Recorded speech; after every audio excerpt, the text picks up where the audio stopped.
Hey guys, and welcome back. So it's monthly favourites time again, and today's video is going to be pretty short and snappy because I actually don't have that many favourites this month. If you haven't been following me on Instagram or Twitter or Snapchat, you might not know I've barely been home this month. I've been travelling a lot and I've kind of been using from the same pool of products. I haven't been trying as much as I usually do, and I could have added a few more in, but I thought, you know what, I'm just going to keep it to my actual favourites and not stretch to find products when they're not actually my favourites and I just quite like them. So I've got 6 things to show you, which is a lot less than normal. The first one is a foundation. It's from Too Faced. I spoke about this in my last haul video. If you guys haven't seen it already, there's been a lot of hype about this foundation online, and just in general, like, mixed reviews, a lot of kind of chat about it, and I wanted to try it and see what it was all about. I love Too Faced as a brand. I love their eyeshadow palettes, and I really like this foundation. It's oil-free.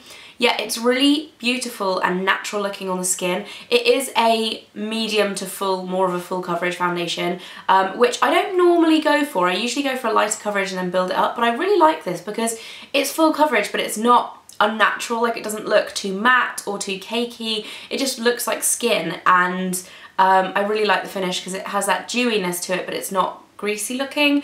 It's not too much. I really like it. The one thing I would say with this is that it doesn't have the best staying power in terms of, I notice around my nose and chin that it kind of wears off throughout the day. So if you do want to wear this as a kind of everyday foundation, you definitely need to keep an eye on kind of topping it up, and also powder it if you want it to stay put. Even though it's oil free, it is quite dewy as a finish, but I really like it and definitely recommend it if you like a full coverage foundation but you don't want something too matte. This is really nice. So next up I have 2 things from YSL. I'm actually kind of having a bit of a YSL rediscovery at the moment. I have loved this brand ever since I've used makeup, so it's quite exciting kind of discovering new things. The first one is a bronzer, and this looks really gross. This is their La Saharienne bronzer, and it's a cream bronzer, and this kind of reminds me of back in the old days of YouTube. When I first started, everyone was obsessed with a Chanel bronzer called Soleil Tan de Chanel.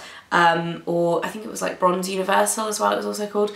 But yeah, this is really nice, and I like it because it has that texture of like a blurring makeup, you know, that kind of like silicone-y, kind of pore perfecting texture that's really nice. So it goes on really smoothly. It's very unusual for a bronzer, but it's really lovely, and it just adds that really natural glow to your skin.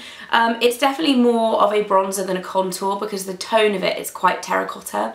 But I really like it just to add a bit of warmth to the skin without it looking overly sparkly or bronzy. It has a really nice kind of, it's almost like a cream foundation finish.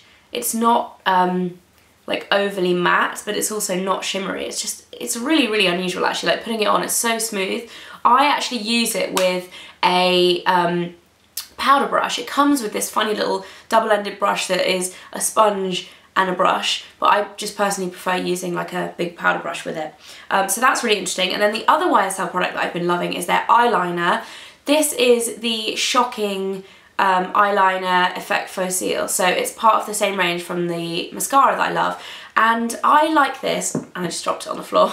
I like it because the nib is really fine. It's really easy to apply and get a really nice line on your eyes, but at the same time, it's not like thick. It's like the perfect thickness of nib. It lasts a really good amount of time as well. I would say it doesn't last quite as long as my Stila one. However, it doesn't have that glossy finish that the Stila one has. So if you like the Stila eyeliner but you don't like the kind of glossy look, it, like, for some reason, for me, the Stila one is more of like an evening look. And this one I would use more in the daytime, then you might want to try it because it's really good, and I would definitely recommend it. It's also very dinky packaging as well, so it's good for travelling around. And then I also have a lip gloss, which is from my own range. I know I've been talking about this so much recently, but to be fair, this is pretty much all I've been using on my lips this month. I have been using it non-stop. I know I should use all of the colours, and I do use especially the darker ones like on special occasions, but I've just had this in my handbag and I've just been throwing it on for a just everyday, like, slap it on. It looks gorgeous. I personally love this colour, and that's why I kind of designed this colour as part of my range. It's like one of my favourite shades to wear every day. So this is Written in the Stars, and I love it. You can get it on Feel Unique, and I feel like I've been talking about it so much I'm not going to keep talking about it anymore. The other thing I want to show you guys is a mascara, and it's from Clinique, which is a brand that I don't normally use a lot of stuff from, and it's part of their chubby range as well, which again, I don't really like their chubby sticks. I know a lot of people do. I personally don't really like them, and I do like their chubby contours, and I've spoken about that a couple of times, their chubby contour stick. But this is their Chubby Lash Fattening Mascara, and the packaging is really chubby, as the whole rest of the Chubby line is.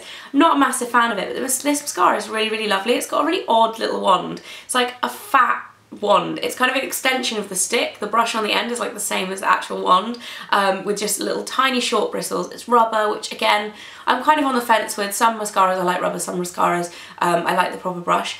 But this is really nice, and what I like about it is it gives you lots of volume and length, but it is so unclumpy. I quite like a clumpy look every now and again if I'm going for that kind of look, but this is quite nice for the day because it really helps to make you look just really awake and open up your eyes, and yeah, it's just really defining at the same time as being really lengthening and adding a bit of volume there too. It's not that super dramatic, smoky lash, like thick, super volumizing look, but it's amazing for every day, and I've been using that for the last couple of weeks, like every day. Love it. And then the final thing, this is going to be like the shortest monthly favourites ever, is a nail varnish, and you guys might have noticed I've been wearing this pretty much all month. I've actually, I think, repainted my nails in it 3 times in a row, which is very unusual for me. This is the Barry M Daylight Curing nail polish, and the colour is Fuchsia Generation. It comes with the Daylight Curing top coat. And I really, really love the colour of this. I'm getting really into my autumn colours right now. So you maybe have to tell I have like a dark grey black on my fingernails, which is the first time I've not had this colour on for about 3 weeks. And I'm loving this as well because it's not fuchsia. I don't know why it's called Fuchsia Generation. It's a really beautiful kind of berry, almost wine colour, but it definitely has that like pink tone to it, which is really, really nice. And I like the texture of these because they're thick. They're not like gel. Like, I think it's quite misleading, the daylight curing element of it. They're not really gel polishes. However, they go on really nicely and look really glossy and thick, and they stay on for a long time. One thing I have noticed with these, which is really strange as well, is that I can wear them for ages, and then when it comes to taking them off, I know it sounds really bad and it's probably awful for your nails, but I can just peel the whole thing off in one go, and they like don't chip off. They're not like, they do chip, but they're not like a bad at chipping.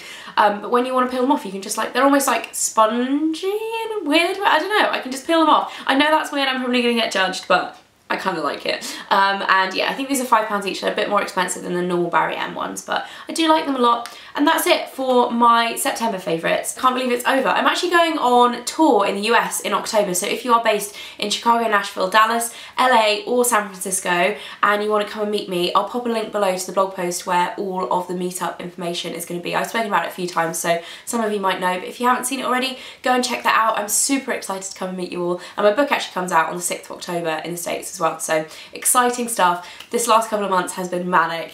Thank you guys for being there always and being totally awesome, and I will see you again on Friday with a new video. Bye guys. Hey guys, so this week I've been in Greece with my friends Susie and Alex, and I thought I would do a get ready with me for our girls' night out when we all dressed up and had a really nice girly evening. So the first thing I'm going to do is to wash my face. Even though I've got no makeup on, I like